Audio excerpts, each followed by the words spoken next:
Hi guys, bibili nga po pala ako ng ulam namin na karne. At medyo malayo rin po pala yung pagbibilihan ko.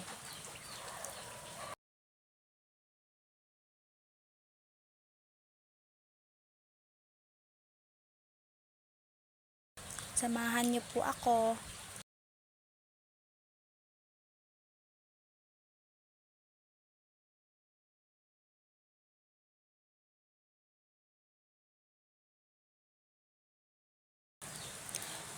At fast forward ko na nga po pala, malapit na rin po pala ako sa pagbibilihan ko ng mga oras na yan.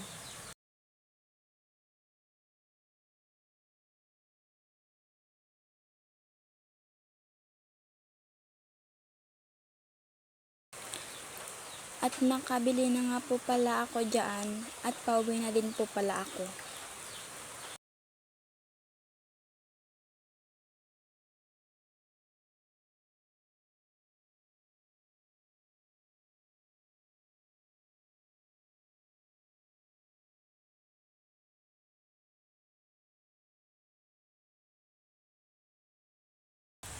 At medyo mainit nga po.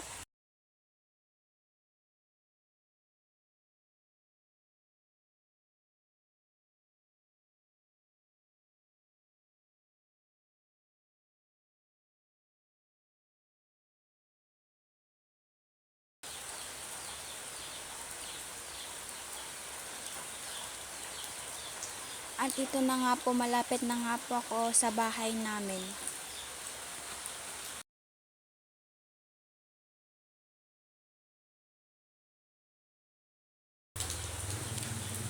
At yan nga po pala yung nabili kong karne. At bibili naman po ako ng rekado. At yan nga po pala yung mga nabili ko. At yan nga po pala yung view dito sa amin. At yan nga po pala yung suka. At pagkatapos ko nga po palang bumili ay naisipan ko pong humingi ng mangga sa kapitbahay namin. At nakakuha na din po pala ako dyan. At yan na nga po, binabalatan ko na nga po pala yung mangga dyan. Panoorin nyo na lang po akong balatan yung mangga.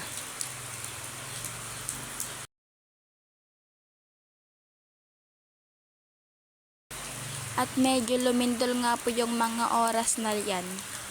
At badawin nga po pala, natapos ko na nga pong balatan yung mangga at kinakain ko na nga po dyan. Kain po tayo.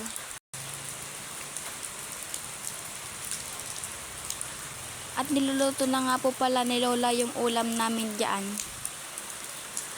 At may nakita nga po akong suha dito sa amin at kinuha ko na nga po at yan na nga po, binabalatan na nga po ni Lola pagkatapos niyang magluto.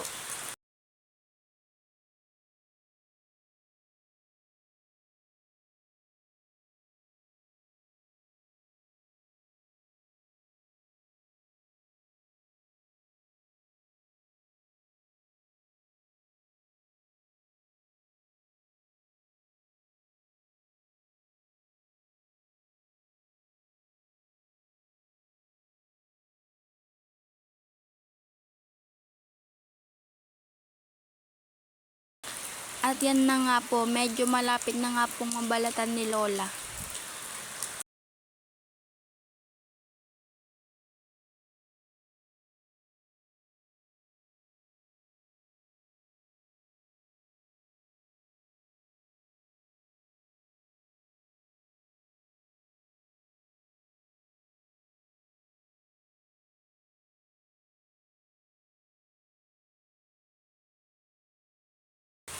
At yan na nga po, nabalatan na nga po ni Lola dyan.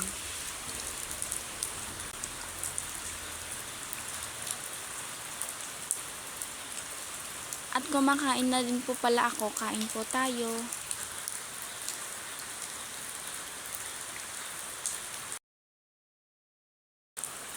At nung mga oras na nga po pala dito ay hapon na at sinabi nga po ng uncle ko na kumuha daw po ako ng malunggay sa kalsada. At yan nga po yung pagkukunan ko. At yan na nga po, kumukuha na nga po ako dyan.